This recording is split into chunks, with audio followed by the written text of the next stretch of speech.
সচিবালয়ে সকাল থেকেই কর্মব্যস্ত প্রধানমন্ত্রী তারেক রহমান পানি ব্যবস্থাপনা সহ বিভিন্ন দফতরের সঙ্গে বৈঠক করবেন। এই মুহূর্তে আমরা সচিবালয়ে যেতে চাই, সেখানে আছেন সহকর্মী প্রসূন আশিস।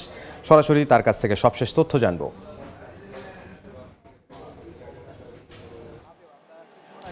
দেখুন, সকাল ঠিক 9:30টার দিকে সচিবালয়ে প্রবেশ করেছেন প্রধানমন্ত্রী তারেক রহমান। এরপরে আমরা যতটা জানতে পেরেছি মন্ত্রিপরিষদ বিভাগ থেকে যে তিনি দাপ্তরিক কিছু কাজ করেছেন, তার পরপরেই বেশ কয়েকটি কর্মসূচিতে তিনি ব্যস্ত সময় পার করছেন। এর মধ্যে সবচেয়ে গুরুত্বপূর্ণ একটি বৈঠক হচ্ছে, সেটা হচ্ছে পানি সম্পদ ব্যবস্থাপনা নিয়ে একটি বৈঠক। যে বৈঠকে আমরা দেখেছি যে পানি সম্পদ মন্ত্রী শহীদুদ্দিন চৌধুরী অ্যানি তিনি প্রবেশ করেছেন, সেটা আমরা দেখেছি। এবং একই সঙ্গে পানি বিশেষজ্ঞ প্রকৌশলী ডক্টর আইনুল ইরশাদ সহ বেশ কয়েকজন বিশেষজ্ঞ এই বৈঠকে উপস্থিত রয়েছেন আমরা জানতে পেরেছি। তো আমি যদি একটু বলি, এর আগে জানিয়েছিলাম যে বিএনপির যে নির্বাচনী ইশতেহার, সেই নির্বাচনী ইশতেহারের মধ্যে বেশ কয়েকটি অগ্রাধিকার ভিত্তিক উদ্যোগ রয়েছে। সেই উদ্যোগের মধ্যে একটি হচ্ছে পানি সম্পদ ব্যবস্থাপনার বিষয়টি।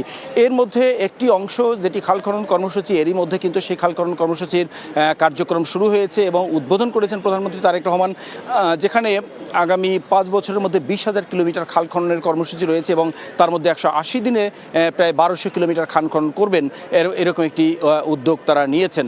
তো এই যে পানি সম্পদ ব্যবস্থাপনার বিষয়ে যে একটি বড় বিশেষ উদ্যোগ তিনি নিয়েছেন, সেই বিশেষ উদ্যোগটির মধ্যে অন্যান্য অনেকগুলো গুরুত্বপূর্ণ বিষয় রয়েছে। যেমন আমি যদি বলি যে ভারত এবং বাংলাদেশের মধ্যে বেশ কয়েকটি অভিন্ন নদী রয়েছে, তার মধ্যে সবচেয়ে আলোচিত তিস্তা নদী এবং তিস্তা প্রকল্প মহাপ্রকল্প।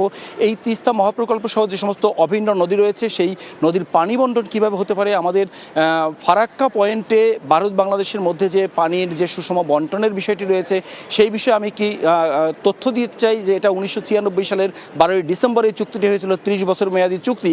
এই চুক্তিটি কিন্তু এবছর 12ই ডিসেম্বর শেষ হবে। তো সেটিও এই আলোচনায় আসতে পারে, আমরা সেটা জানতে পেরেছি। এছাড়া সারা দেশের নদী খনন, হাওর, বিল, বাওর এগুলো খননের এবং সংস্কারের বিষয়টিও আলোচনা আসবে বলে জানতে পেরেছি। তো আজকের এই বৈঠকটি শেষ হওয়ার পরে আমরা মন্ত্রী এবং বিশেষজ্ঞদের কাছ থেকে শুনবো যে তারা মূলত কি বলেন, কি সিদ্ধান্ত হলো, কি আলোচনা হলো।